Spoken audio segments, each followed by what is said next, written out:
오늘 본문 말씀을 포함해서요, 사사기 19장, 20장, 21장까지는 이 사사기에 왕이 없으므로 이 타락한 이스라엘 백성의 끝판왕을 보여주고 있는 내용입니다. 우선 전체적인 스토리를 요약해서 말씀을 드리고요. 또 오늘은 좀 세부적으로 본문이 시작되는 배경이 되는 출발부터 좀 섬세하게 살펴보면서 우리에게 주시는 하나님의 음성을 좀 듣도록 하겠습니다. 에브라임 산지에 한 레위인이요, 첩이 있었는데 이 베냐민 지파에 속한 기브아에 이르러서 쉴 때에 이 기브아 비류에 의해서요, 안타깝게도 이 레위인의 첩이 집단 성폭행을 당하여 죽는 사건이 발생을 합니다. 이에 이 레위인의 첩의 시체를 레위인이요 12조각을 내서 12덩이로 나뉘어서 이스라엘 각 지파로 보내는 엽기적인 사건이 발생을 하게 됩니다.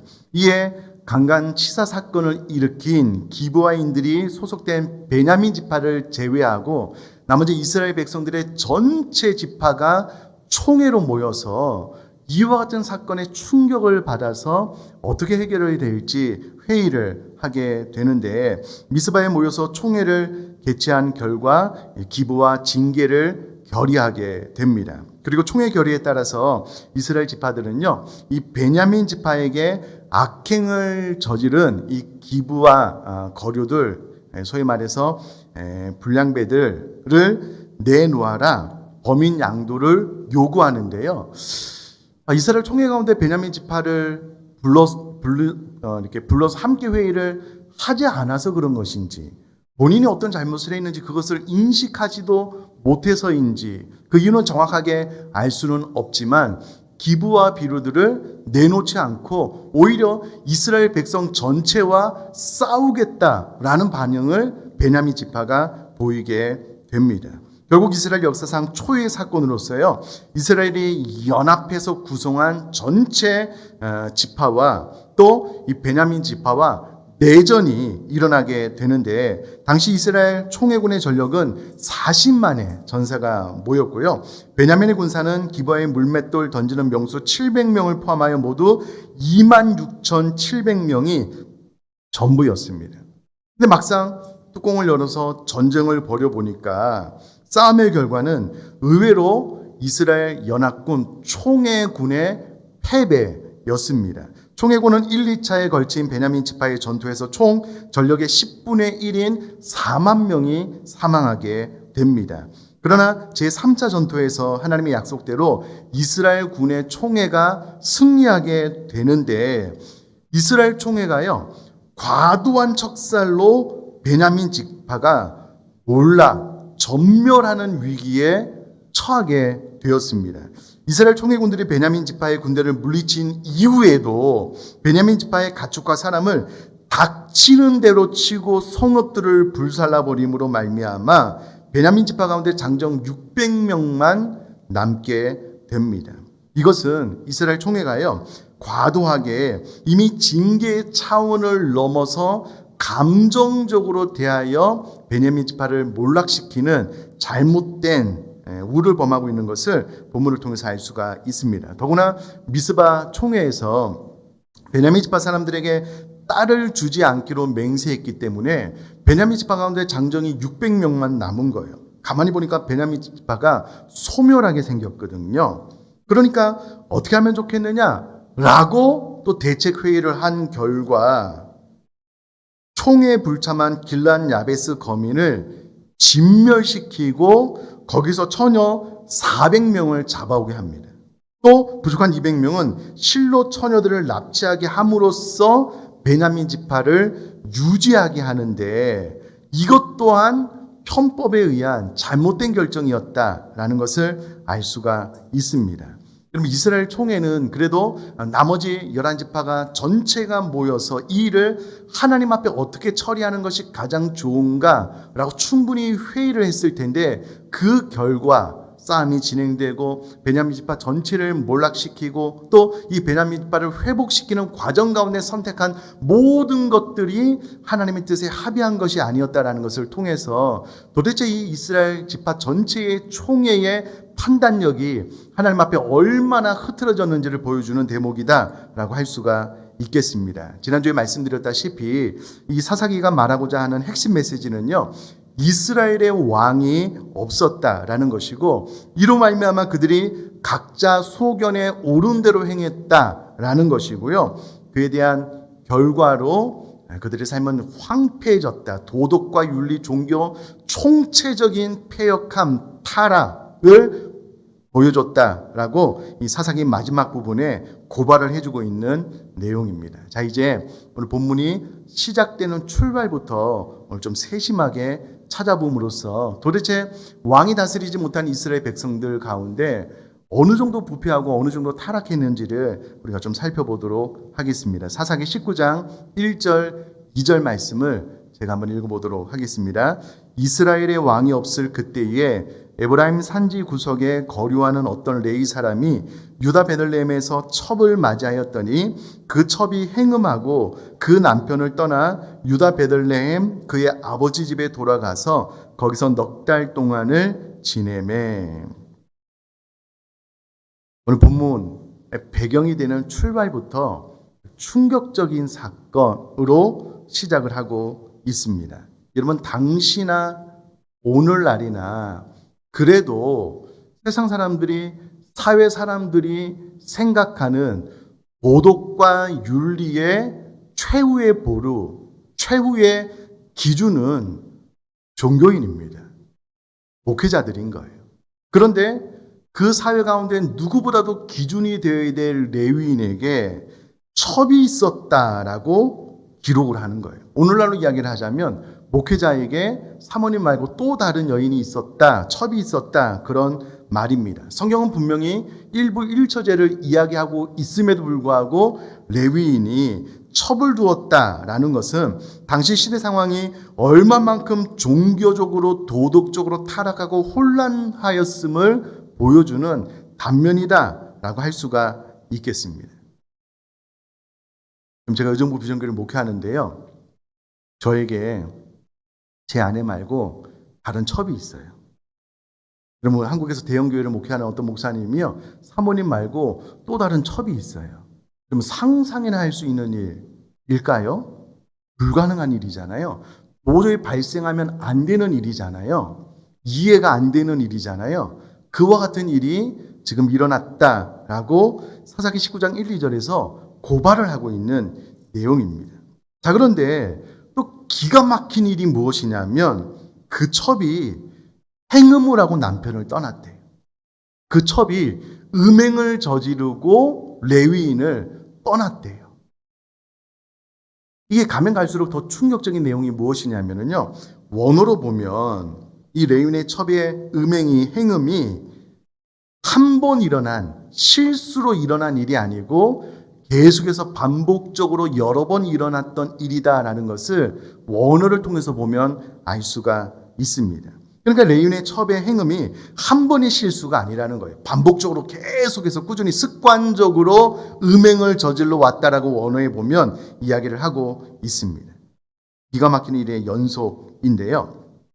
레위인의 첩이 왜 이와 같은 음행을 저질렀을까라는 것을 생각을 해보면, 또 원어로 보면 레위인에 대한 반발, 대적, 배반의 행위였다라고 기록을 하고 있는데요. 우리 한글 개역 개정판에는 잘 표현이 되고 있지 않지만 공동 번역 사사기 19장 2절은 이렇게 번역을 해놓고 있습니다. 그 첩은 화나는 일이 있어서 그를 버리고, 또요 새 번역은 사사기 19장 2절을 이렇게 번역을 했는데요. 그러나 무슨 일로 화가 난 그 여자는, 그러니까 이 원어와 공동번역과 새번역 성경을 통해서 아마도 이 레위인의 첩이 행음을 하고 또 그것이 반복적으로 일어났던 일은 무엇인가 이 레위인 첩을 화나게 하는 일이 있었는데 그것이 레위인이 아니었을까라고 추측을 해볼 수 있는 대목이고요. 이와 같은 원어를 통해서 볼 수 있는 것은 정확하게 어떤 일인지는 알 수는 없지만 레위인이 바람을 펴서 마치 복수를 하는 마음으로 또 음행을 저질렀는지는 잘 모르겠지만 어쨌거나 레위인도 이 문제에 대해서 자유로울 수 없는 어떤 잘못이 있었다라는 것을 원어를 통해서 알 수가 있습니다. 2절에 남편을 떠났다라는 말은요, 레위인의 첩이 완전히 그 남편에게 레위인에게서 등을 돌렸다라는 그런 의미입니다. 이 사실을 통해서 알 수 있는 것은 이 레위인과 그 첩과의 관계가 부부 생활이 원활하지 않았다, 좋지 않았다, 화목하지 않았다, 차가웠다라는 것을 우리가 생각을 해볼 수가 있겠습니다. 어찌되었건 넉 달이 지나서 이 레위인이 그 첩을 데리고 오려고 하는데요. 데리고 오는 과정 가운데 베냐민 지파에 속한 기브와 비류에 의해서 레위인의 첩이 집단 성폭행을 당해서 죽는 사건이 발생을 합니다. 자, 이 과정도 좀 세밀하게 살펴볼 이유가 있는데요. 사사기 19장 22절에서 26절까지 말씀을 제가 한번 읽어보겠습니다. 그들의 마음을 즐겁게 할 때에 그 성읍의 불량배들이 그 집을 에워싸고 문을 두들기며 집주인 노인에게 말하여 이르되 내 집에 들어온 사람을 끌어내라. 우리가 그와 관계하리라 하니 집주인 그 사람이 그들에게 나와서 이르되 아니라 내 형제들아 청하노니 이 같은 악행을 저지르지 말라. 이 사람이 내 집에 들어왔으니 이런 망령된 일을 행하지 말라. 보라, 여기 내 처녀딸과 이 사람의 첩이 있은즉 내가 그들을 끌어내리니 너희가 그들을 욕보이든지 너희 눈에 좋은 대로 행하되 오직 이 사람에게는 이런 망령된 일을 행하지 말라 하나 무리가 듣지 아니하므로 그 사람이 자기 첩을 붙잡아 그들에게 밖으로 끌어내매 그들이 그 여자와 관계하였고 밤새도록 그 여자를 능욕하다가 새벽 미명에 놓은지라. 동틀 때의 여인이 자기의 주인이 있는 그 사람의 집 문에 이르러 엎드려져 발길까지 거기 엎드려져 있더라. 예. 이 위에 있는 이 구절은요, 레위인이 머물고 있는 집에 기브와 비류들, 깡패들이 찾아와서 이 레위인과 성적인 관계를 맺겠다, 그를 내놓아라 라고 요구를 하고 있습니다. 이 구절을 통해서 도대체 이 베냐민 지파에 속한 사람들이, 기브와 성읍 사람들이 얼마나 종교적으로 윤리적으로 타락했는지를 보여주고 있는 대목입니다. 동성애, 하나님께서 그렇게 싫어하시는 동성애, 동성 간의 성적인 관계를 맺을 테니 그 남자를, 레위인을 우리에게 내보내라 라고 요구를 하고 있습니다. 여러분, 옛날 소돔과 고모라의 극악한 죄 가운데 하나가 동성애고요. 이로 말미암아 하나님께서 불로 심판을 하셨는데 이와 같은 일이 지금 베냐민 지파 기브와 성읍에서 상식처럼 일어나고 있는 일이다라고 고발을 하고 있는 내용입니다. 자, 기브와 거리들이 와서요, 야, 레위인을 내놔라, 내가 그와 성적으로 상관하겠다라고 이야기를 했을 때에 그 집 주인, 그래도 이 레위인을 아무도 나그네를 따뜻하게 자기 집으로 모셔드리지 않는 상황 가운데 그래도 율법의 정신이 좀 남아 있어서 기브와에 있는 이 노인이요, 레위인을 자신의 집으로 초청하여서 머물 수 있게 한 이 대목을 통해서 그래도 이 노인에게는 율법의 정신이 어느 정도 남아 있다라는 것을 알 수가 있는데 그 노인이 이렇게 대답을 하는 거예요. 보라, 여기 내 처녀딸과 이 사람의 첩이 있은즉 내가 그들을 끌어내리니 너희가 그들을 욕보이든지 너희 눈에 좋은 대로 행하되. 무슨 말입니까? 이 레위인은 안 된다는 거예요. 여기까지는 아주 좋았어요. 그런데 대신 내 처녀딸과 이 사람의 첩을 내어주겠다. 그들을 욕보이든지 너희 눈에 좋은 대로 행하라 라는 말을 통해서요, 그나마 율법의 정신이 남아있는 이 노인도 그 시대의 타락한 윤리상에 얼마나 영향을 받았는지를 알 수가 있어요. 여러분, 오늘날 우리 집에 깡패가 찾아와서 우리 집에 여행 오는 사람을 내놔라 라고 하면 우리가 우리들의 처녀딸을 내줄 테니 너희들이 좋은 대로 행하라, 이렇게 대답할 부모가 누가 있겠습니까? 죽을 때까지 맞서 싸워야죠. 그런 일이 발생하면 안 되죠. 차라리 내가 죽어야 되는 것 아니겠습니까? 목숨으로 내 자녀들을 지켜야 되는 것 아니겠냐고요. 그런데 이 노인마저도 얼마나 이 정신적으로 악한 영향을 많이 받았는지 내 처녀딸 혹은 레인의 첩을 내줄 테니까 너희들 마음대로 행하라 그러나 이 사람은 안 된다라고 말을 함을 통해서 정말 이 당시에 얼마나 심각하게 도덕과 윤리적으로 타락했는지를 알 수가 있습니다. 계속해서요. 25절, 26절을 제가 또 읽어보면은요. 무리가 듣지 아니하므로 그 사람이 자기 첩을 붙잡아 그들에게 밖으로 끌어내매 그들이 그 여자와 관계하였고 밤새도록 그 여자를 능욕하다가 새벽 미명에 놓은지라. 동틀때의 여인이 자기의 주인이 있는 그 사람의 집 문에 이르러 엎드려져 밟기까지 거기에 엎드려져 있더라. 그럼 원어로 보면은요. 25절에 레위인의 첩을 끌어낸 사람이 누구냐면 레위인이에요. 레위인.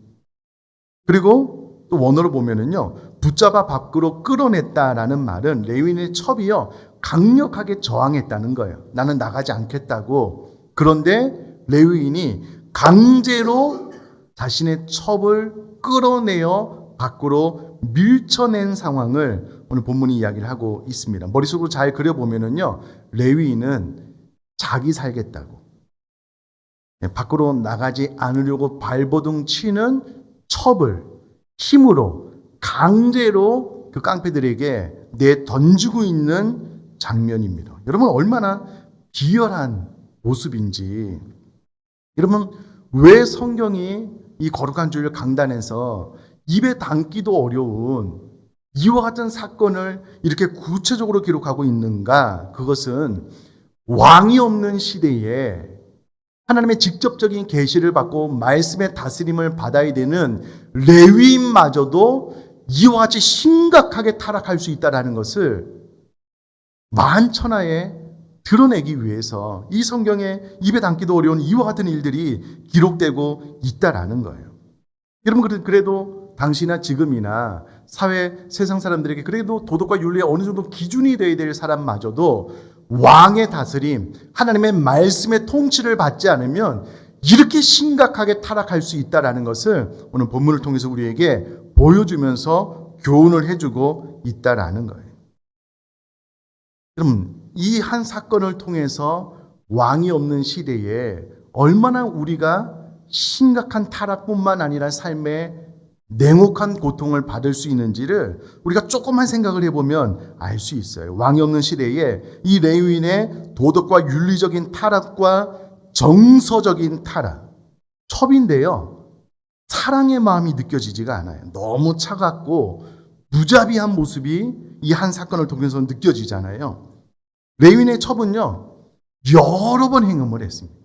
한두 번이 아니에요. 이게 입에 담기도 좀 거북스럽잖아요. 이와 같은 타락. 이로 말미암아 완전히 깨진 가정, 자신이 살겠다고 첩을 비류들에게 내버리는 이 무자비하고 스산한 어떤 차가움이 드러나는 생각만 해도 소름이 끼치는 이런 사건들이 왜 사사기 가장 마지막 부분에 기록이 되어져 있는가? 단 한 가지입니다. 왕이 없는 시대에 그가 누구라고 할지라도 하나님의 다스림과 통치를 제대로 받지 않으면 이와 같은 심각한 종교적인 또 영적인 또 도덕과 윤리적인 타락을 맛볼 수가 있고 그 결과는요, 가정이 따뜻하고 화목하고 행복해야 되는데 그런 것을 기대할 수가 없는 거예요. 부부가 맞긴 맞는데 전혀 사랑하는 마음이 없어요. 너무나도 차갑고요, 스산하고요, 자기 살겠다고 끝까지 저항하는 첩을 깡패들에게 그냥 막 내던지고요. 이와 같은 일들이 일어나고 있다는 거예요. 왜? 하나님의 말씀의 다스림을 제대로 받지 못했기 때문에. 이것을 계속해서 사사기 결론의 지난주에도 오늘에도 반복해서 더 강력하게 고발하고 있다는 거예요. 결국 레위인의 첩은 집단 강간을 당해서 성적인 희롱의 대상이 되어서 이 가혹적인 고통을 받아서요, 정신적, 육체적 너무나도 큰 충격으로 인하여 죽게 됩니다. 27절에 자기의 주인은 첩의 남편을 레위인을 말하는데 그 첩이 당했을 일이 너무나도 뻔하고 분명한데 괜찮냐고, 내가 어제는 잠시 정신을 잃었다고 미안하다는 말이 전혀 없어요. 이 상황도 참 안타까운데요. 사사기 19장 28절에서 30절 말씀 제가 한번 읽어볼게요. 그에게 이르되, 레위인의 첩입니다. 그에게 이르되 일어나라, 우리가 떠나가자 하나 아무 대답이 없는지라. 이에 그의 시체를 나귀에 싣고 행하여 자기 곳에 돌아가서 그 집에 이르러서는 칼을 가지고 자기 첩에 시체를 거두어 그 마디를 찍어 12덩이에 나누고 그것을 이스라엘 사방에 두루 보내매 그것을 보는 자가 다 이르되 이스라엘 자손이 애굽 땅에서 올라온 날부터 오늘까지 이런 일은 일어나지도 아니하였고 보지도 못하였도다. 이 일을 생각하고 상의한 후에 말하자 하니라. 여러분, 아침에 일어나서 레위인이 그 첩을 깨우는데요, 아무 대답이 없어요. 보니까 싸늘한 시체로 바뀌어 있는 거예요. 죽은 거예요. 근데 28절을 보면은요, 우리가 떠나가자 하나 아무 대답이 없는지라. 깜짝 놀랐다. 충격을 받았다. 안타까워했다. 전혀 그런 설명이 없고요. 너무 담담하게 그의 시체를 나귀에 싣고 자기 집으로 돌아가서 칼을 들고 자신의 첩을 12조각 내는 거예요. 이스라엘 각 지파로 보내는. 저는요, 이 대목을 보면서 이 레위인이 사이코패스 같아요. 너무 무서워요. 너무 무서워요. 도대체 사람이 차갑고 냉철해지면 어느 정도일까? 그 과정을 본인이 다 알고 있잖아요. 본인의 첩이 어떠한 상황 가운데 밤새도록 어려운 시간을 보내다가 돌아왔는지 알 거잖아요. 그리고 죽었어요. 그러면 좀 애도하는 마음이 있거나 조금이라도 미안한 마음이 있거나 그런 모습이 전혀 없어요. 너무 담담한 거예요. 너무 담담한. 성경은 왕 대신 하나님의 통치와 다스림을 받지 않으면 한 사람이 그래도 도덕과 윤리적으로 모범을 보여야 될 최후의 보류인 레위인도 이렇게까지 타락할 수 있다고 아예 그냥 작정해서 대놓고 고발하는 거예요. 레위인이 이럴 수 있다면요, 그건 누구든 다 마찬가지입니다. 왜 중직을 받았던 그건 누구라고 할지라도요, 다 하나님의 분명한 다스림과 통치를 받지 않으면 이와 같은 결론에 도달할 수밖에 없다라고 이야기를 합니다. 여러분, 성경이 왜 이렇게 자세하고 섬세하게 기록이 되어져 있을까? 우리 심장에 잘 새겨놓으라고. 여러분, 성경은 사랑의 하나님을 이야기하고요, 사랑의 하나님이 그아들 외아들 예수 그리스도까지 이 땅에 보내심으로 우리를 사랑하신 그 희생적인 사랑을 이야기를 하잖아요. 이 희생적인 사랑을 말하고 전하고 삶으로 보여야 될 레위인이 너무나도 정반대의 삶을 살고 있다라고 너무나도 분명하게 고발을 함을 인하여서 여러분, 정신 똑바로 차리라는 거예요. 내 삶이 지금 어디로 가고 있는지 보라는 거예요. 여러분, 우리가 다 경험해서 알고 있는 것처럼 저도 어렸을 때는요, 이 사회가 참 따뜻했어요. 잘 아시다시피 이렇게 버스는 어디 길 가다가 이제 이렇게 어르신들이 이야기를 막 나누면은요, 한 30년, 40년 정도 알았던 분들처럼 이야기를 해요.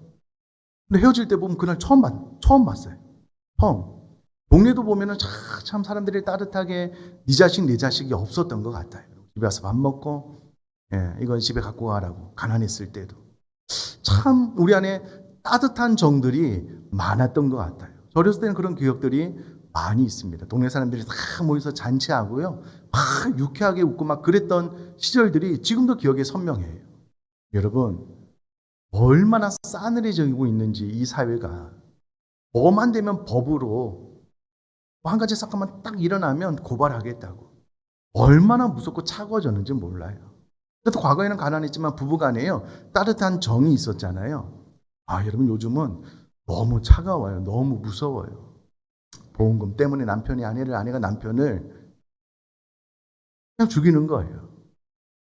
너 죽고 보험금 내가 타서 나 잘 살겠다고. 그럼 말세가 되면 무정해지거든요. 차가워지거든요. 이와 같은 일이 사사기 시대에 이미 있었고, 그 이유는 우리 모두가 왕의 다스림을 받지 못했기 때문이다라고 계속해서 이야기를 하는 겁니다. 자, 또요, 계속해서요. 이 사건으로 이스라엘 자손이 미스바에 모여 총회를 개최하게 되는데요, 기부와 징계를 결의를 하는 거예요. 자, 이스라엘 백성들의 장로들과 군사들, 그래도 엘리트들이 모였을 거예요. 각 지파의 대표가 되는 사람들이 모여서 총회 큰 회의를 하게 되는데, 그럼 이스라엘 백성의 대표로 모인 이들의 판단력과 분별력이 처참한 수준입니다. 처참한 수준. 아니, 그리고 오늘날 교회도요, 어떤 사건이 딱 발생을 해서 이야기를 들으면은요, 반드시 그분과 관계된 상대방의 말을 들어요. 그리고 나서 판단을 내립니다. 바로 판단을 내리지도 않아 하나님 앞에 기도하고 또 이러이러하게 이야기를 하던데 어떻냐고. 또 그 이야기를 듣고 또 상대방의 이야기를 듣고 하나님 앞에 기도하면서 정말 하나님께서 원하시는 뜻이 무엇인지 하나님 앞에 기도하고 묻고 조심스럽게 결정을 내리거든요. 근데 이스라엘 백성의 대표로 모인 이들의 판단력과 분별력의 수준이라는 것이 이 사건을 보고 충격을 받기는 했지만 베냐민 지파를 불러서 이 사건이 도대체 어떻게 된 일이냐 묻지를 않아요. 부르지도 않아요. 그리고 그들 스스로 흥분해서 기부와 거류들을 우리가 처단하자 결정을 다 내려놓고 베냐민 지파에게 찾아가서 기부와 거류들을 내놓으라고 하니 베냐민 지파가 황당한 거예요. 도대체 우리 이야기는 들어보지도 않고 이미 결론을 다 내놓고 우리에게 와서 뭔 소리냐? 한번 우리 싸워보자. 이렇게 됐던 것 같아요.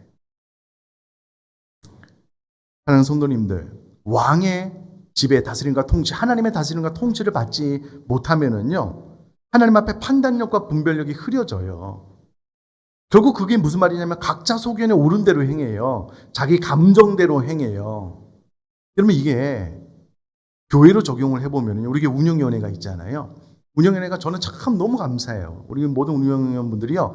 정말 다 큐티해요. 다 기도하고 하나님 앞에 모여서 회의할 때마다 기도하고 하나님 뜻을 묻거든요.